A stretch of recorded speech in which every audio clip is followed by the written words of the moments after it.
Welcome back to my YouTube channel guys. इस चैनल पर आपको रीडिंग के टिप्स एंड ट्रिक्स साथ के साथ राइटिंग टास्क टेम्पलेट वो भी बिल्कुल फ्री ऑफ कॉस्ट प्रोवाइड किए जाते हैं।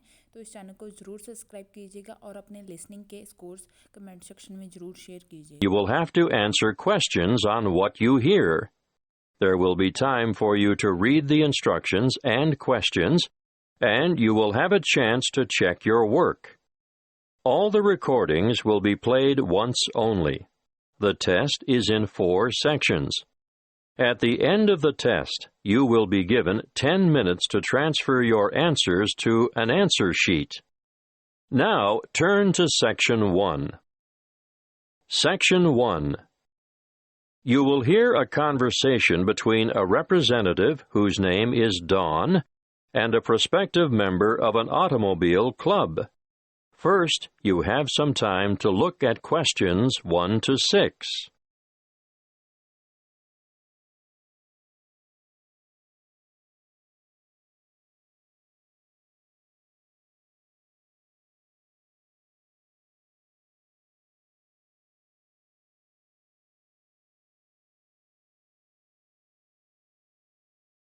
You will see that there is an example that has been done for you.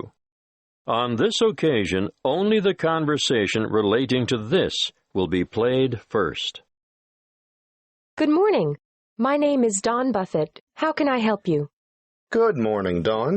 I'd like to join the club. Wonderful. Now, have you ever been a member before? Yes, I joined after I left college, and I was a member for 7 years before I let my membership lapse when I went abroad. Gavin was a member for 7 years, so 7 has to be written in the space. Now we shall begin. You should answer the questions as you listen, because you will not hear the recording a second time. Listen carefully and answer questions 1 to 6. Good morning. My name is Dawn Buffett. How can I help you? Good morning, Dawn. I'd like to join the club. Wonderful. Now, have you ever been a member before? Yes, I joined after I left college, and I was a member for 7 years before I let my membership lapse when I went abroad. Do you have your old membership card? No, sorry, I threw it out when I moved. Have you got any other form of identification on you? I've got my driver's license, and my passport, and a couple of bank cards. The license will be perfect. Here you are. Thank you. Oh, the photo is not a very good likeness, is it?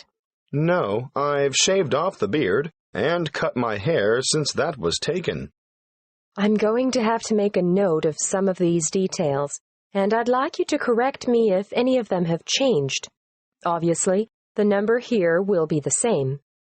AY916310. Look, you've copied it down wrongly. It's AY196310. Thank you. I'm glad you picked that up. Now, family name? Black, and other names? Gavin Raymond? Yes.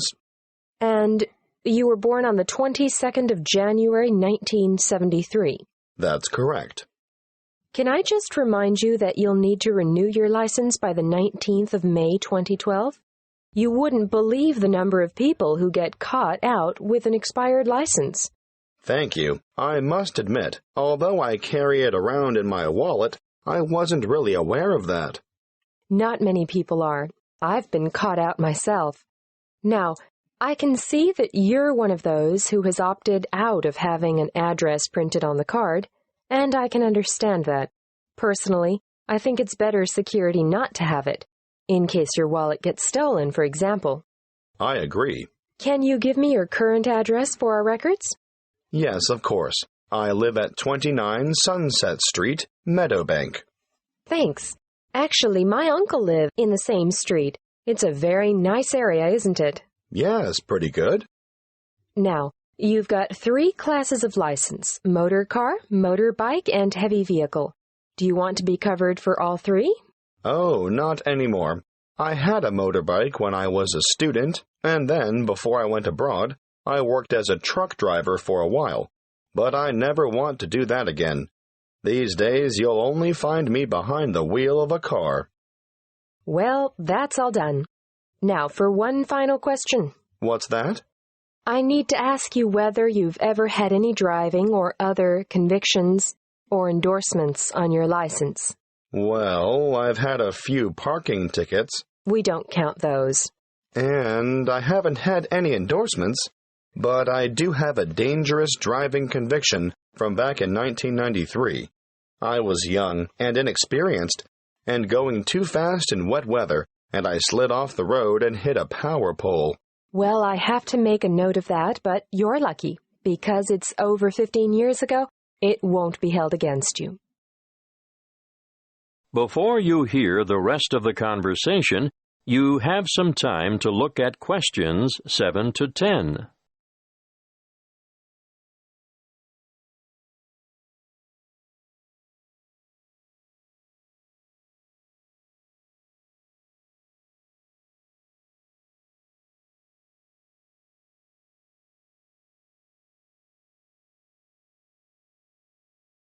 Now listen and answer questions 7 to 10.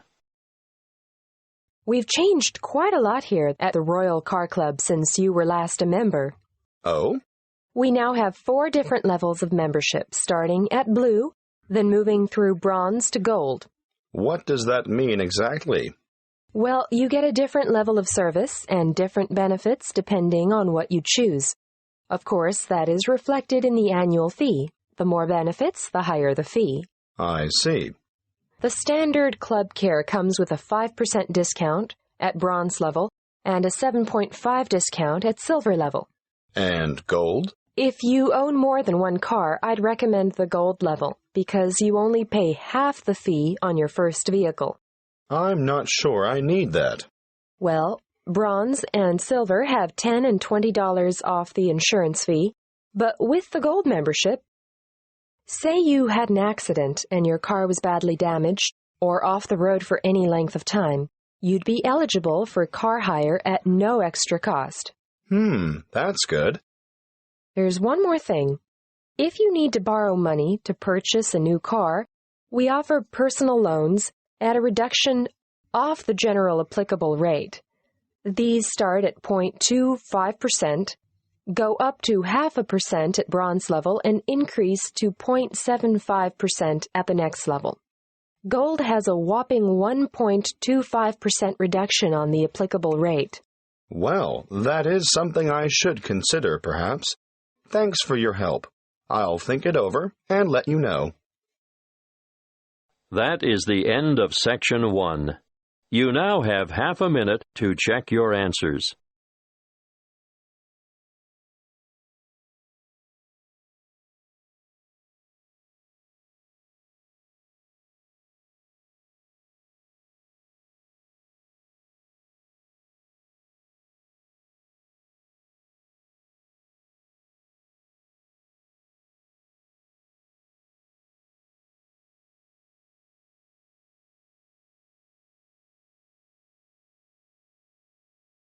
Now turn to Section 2.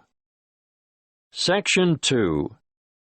You will hear a guide at the Summerland tourist attraction talking to a group of visitors. First, you have some time to look at questions 11 to 16.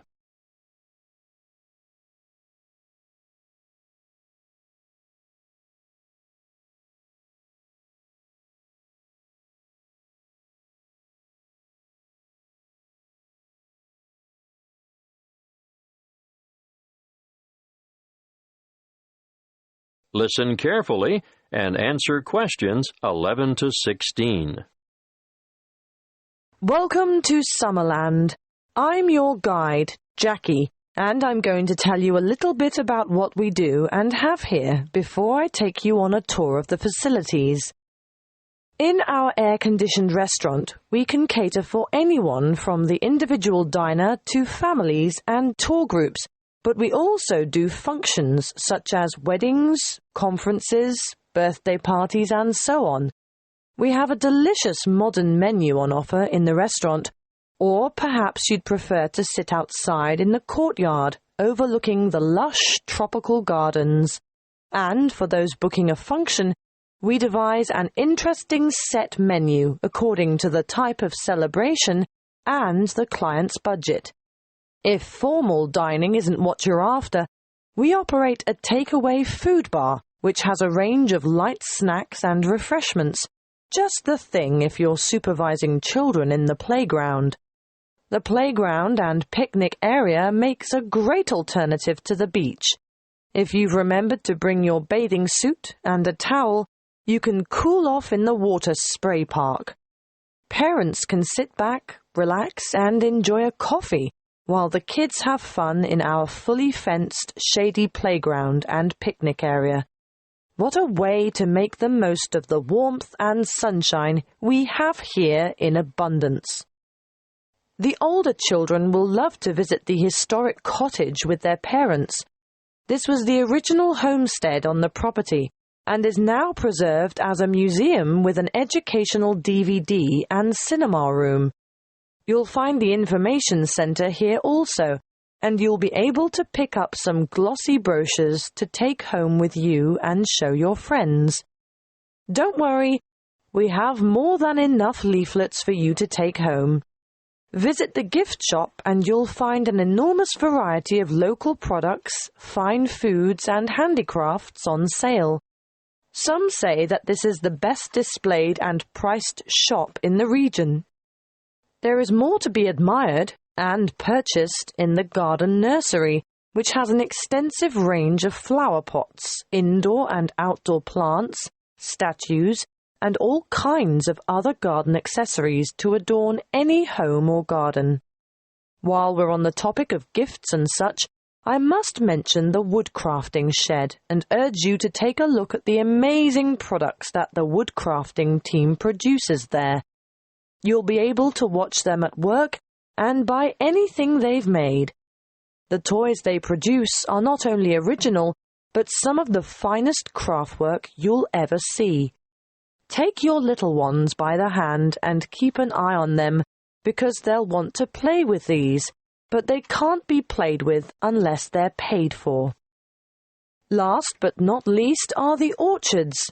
The Summerland tourist attraction is actually a working farm with over 40 hectares of macadamia and avocado trees.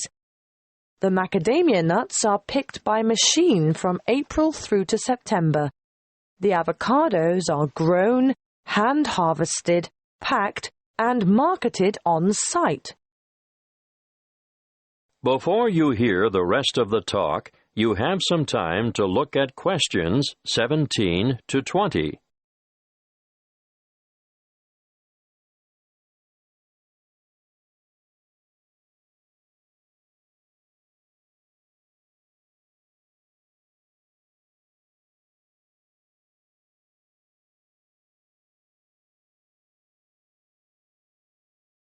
Now listen and answer questions 17 to 20. Now, are you all set for the tour? We'll leave the car park and walk in an easterly direction towards the administration building with the parking spaces outside. We won't go into the admin building because there's nothing much to see there. Instead, we'll walk in a northeasterly direction towards the museum. But before we get to it, we're going to turn right, walk past it, and go into that enormous building to watch how the avocados are graded and packed. Well, what did you think of that? Those packers have to work very fast, as you can see. Now, as we come out of this building, we'll go to our left and around the back towards the cool room. Of course, this is where all the fruit is stored after packing. There are a lot of boxes of fruit in there. Nothing very interesting to look at, but we will stop at the other building to see how they make the cardboard cartons. See how everything is mechanized, so there is very little labor involved? I'm intrigued by how those machines operate, just like clockwork. It does get very hot in there, though, doesn't it? Which makes the thought of a peek inside the cool room quite attractive. But no, we'll skip that and make towards the building in the far northeastern corner of the facility, where they take the husks off the macadamia nuts. It's quite noisy, but absolutely fascinating. Now we'll take a shortcut heading west through the orchard to the woodcrafter's workroom and shop, and I'll give you a few minutes to browse. Take note of where this is because I'm sure you'll want to come back here later this afternoon in your free time. Is everyone still with us? Right, let's go south now and take a leisurely walk through the picnic and playground area with the water feature. But we want to end up over at the garden shop at the northern end of the car park. We'll have to walk through the little gift shop first to gain access to the garden shop, and I'm sure you won't be able to resist getting some nice little presents for the folks at home. Are you ready for lunch now? I know it's been a whirlwind tour, but the restaurant has us booked in for 12:30, and after that, you're free to take your time wandering around until the bus leaves at 3 p.m. That is the end of Section 2. You now have half a minute to check your answers.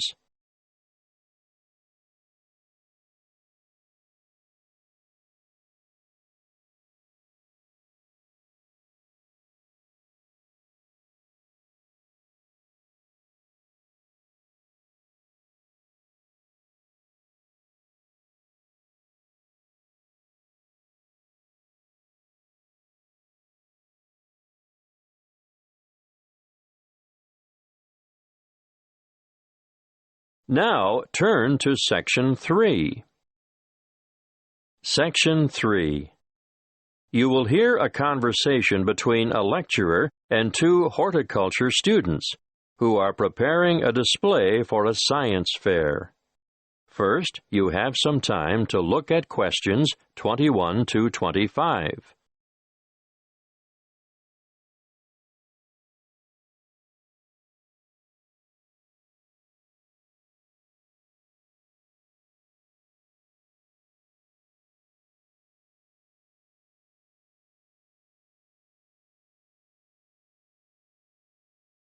Listen carefully and answer questions 21 to 25. Good morning, Annie. Tony, how are you? Fine, thanks. Well, tell me what you have here. We thought we'd look at different methods of hydroculture. Uh-huh. In the true hydroponics method, the roots are bathed with water and nutrient solution, while support for the plant must be provided above the container. And alternatively? Alternatively, the plants can grow with their roots in a substratum, such as sand, vermiculite, or LECA granules. LECA stands for Lightweight Expanded Clay Aggregate, and vermiculite is... Thank you, Tony. I know what vermiculite is, but you should be prepared to give details about all these things to the visitors. Can you explain what the advantage of LECA is over traditional soil? It's a natural product, manufactured from clay. It's colorful, lightweight, and perfect for allergy sufferers. That's right. Now tell me why. Because it's clean and hygienic, bacteria and soil diseases don't get a chance. Well, you could say that on this chart here, ideal for household plants. And we'll point out that the growing medium itself makes no contribution to feeding, which is provided in solution with the water. Good. Now tell me what you've got here. This is a simple version of the first method, using a wide-neck jar which we've filled with water and nutrients, leaving space at the top. As the roots need to be in darkness, we'll cover the sides of the glass with brown paper later. How did you get the plant through the cork? We made a hole through the center and cut the cork in half so we could fit it around the plant stem, and we padded the hole with cotton wool. Well, that's a good demonstration of the principle involved and ideal for a houseplant, but many people will want to see a wider application.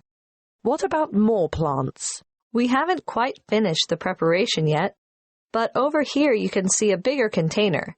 In fact, any wide container can be used, with the nutrient solution in the bottom, airspace above, And then we've made a rigid lid, and we've covered that with a layer of litter. What have you used for litter? We've used wood shavings. Untreated? Definitely. That's most important. You can use a variety of materials for litter, but obviously nothing toxic, and treated timber contains some nasty chemicals. So, if you're using sawdust or wood shavings, they have to be from natural timber. A good point. Yes, we'll make a note of that when we list possible ingredients for litter. Be sure to explain the purpose of the rigid lid. It's wire mesh, isn't it? And why the litter layer is important too. Well, the mesh is just a platform to keep the litter out of the water, and the primary function of the litter is to exclude light from the root space.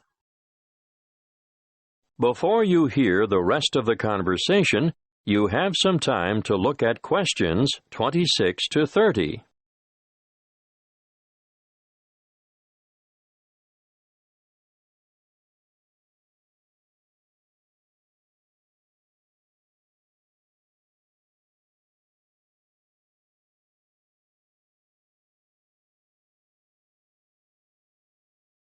Now listen and answer questions 26 to 30.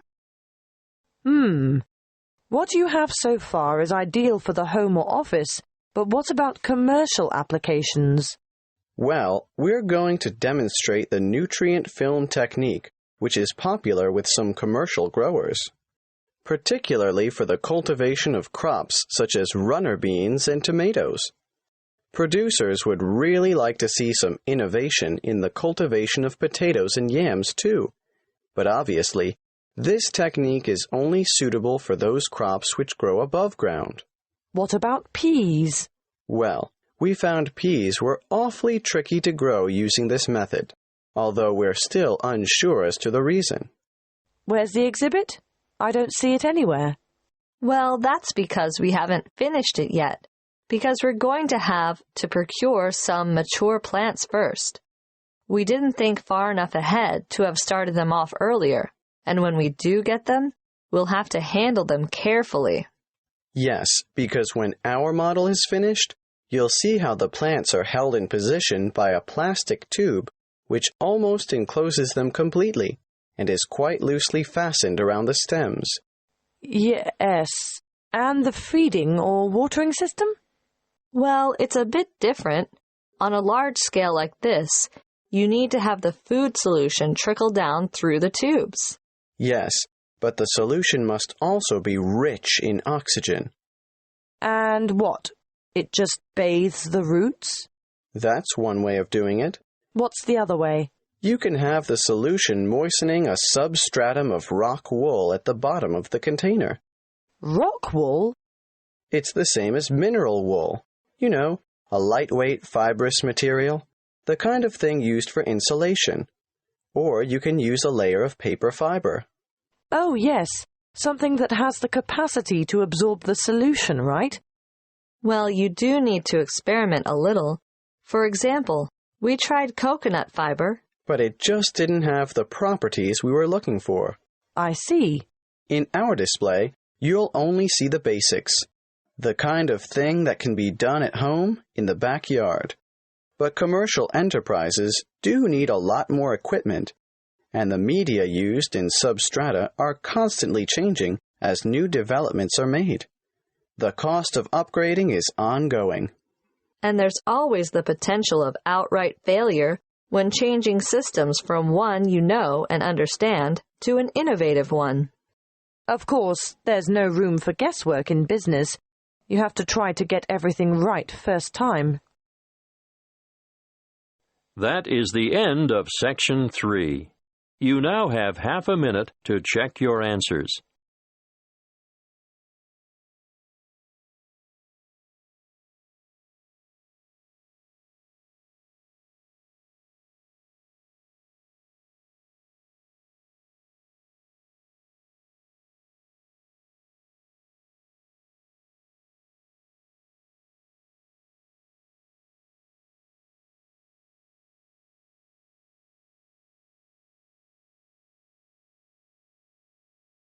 Now turn to Section 4.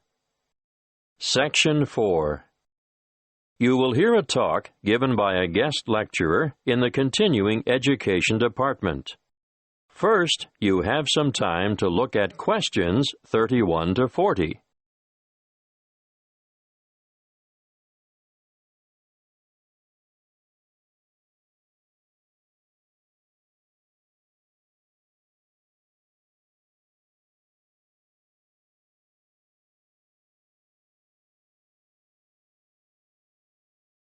Listen carefully and answer questions 31 to 40.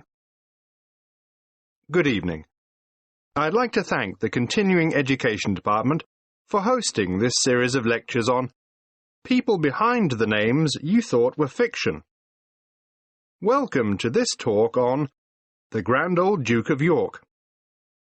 I'm sure you're all familiar with the old nursery rhyme. The Grand Old Duke of York, he had 10,000 men. He marched them up to the top of the hill, and he marched them down again, and so on. But did you know that the Duke of York, immortalized in this popular song, was actually Frederick Augustus, second son of King George III of England and Queen Charlotte? He achieved fame in this way because of the humiliation he suffered at the hands of the French during the Revolutionary Wars at the end of the 18th century. Frederick was born on the 16th of August, 1763, and from the age of 17 he had been trained as a soldier. When war broke out between England and France in 1793, his father, the king, insisted that he should command the British contingent that was being dispatched to Flanders to cooperate with the Austrians and the Dutch. The Duke was a brave soldier, but remember he was only 30 at the time. Not only was he young, but he was also inexperienced in battle, and was unable to cope with the enthusiastic French Revolutionary Army. He was let down by his allies too, and in spite of the arrival of 10,000 fresh troops from England, his campaigns were a disaster. He was driven out of Dunkirk in September 1793, Flanders in May 1794, and Belgium in July 1794. Finally, during the winter of 1794 to 1795, his army retreated to the border of Hanover, and, with his unsuccessful campaigns over, the Duke returned to England. It was after this military fiasco that the Duke of York came to be, rather unkindly, satirized in song.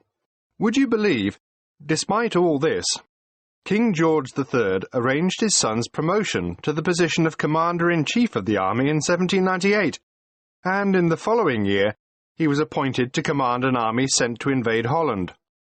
Again he was unsuccessful, and this confirmed the general opinion that he was not capable of commanding an army in the field. Nevertheless, the rhyme is a bit cruel and harsh, because it doesn't take into account the nature of the soldiers who served with Frederick. All the blame for lack of success should not have been attached to the Duke alone, because the army he had under his command was made up from what is commonly described as the scum of the earth.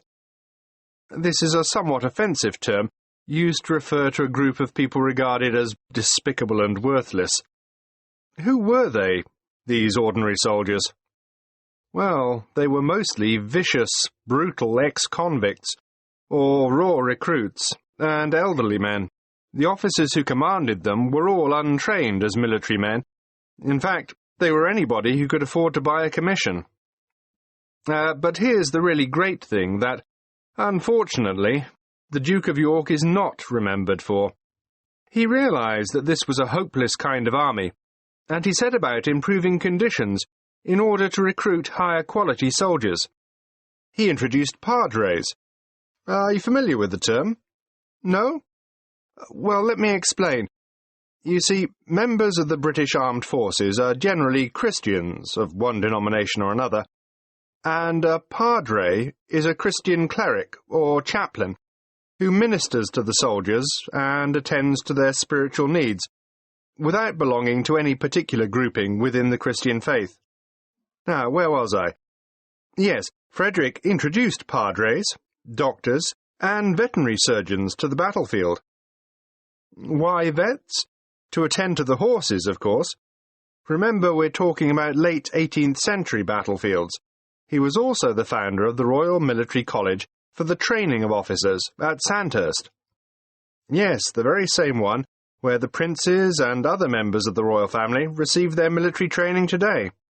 Frederick also founded the Duke of York's School in London for sons of soldiers killed in battle. His name is perhaps better commemorated by this school in Chelsea than by the column that stands at the top of Waterloo Steps in St James's Park.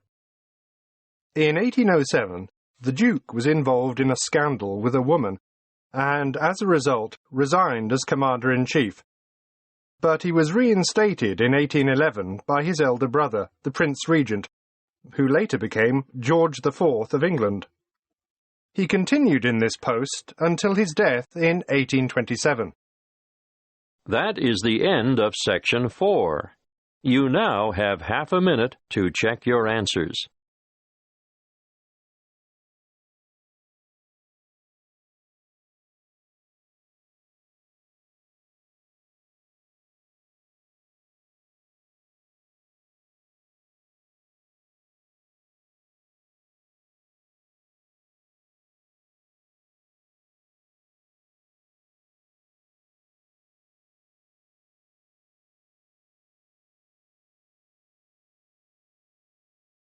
That is the end of the listening test.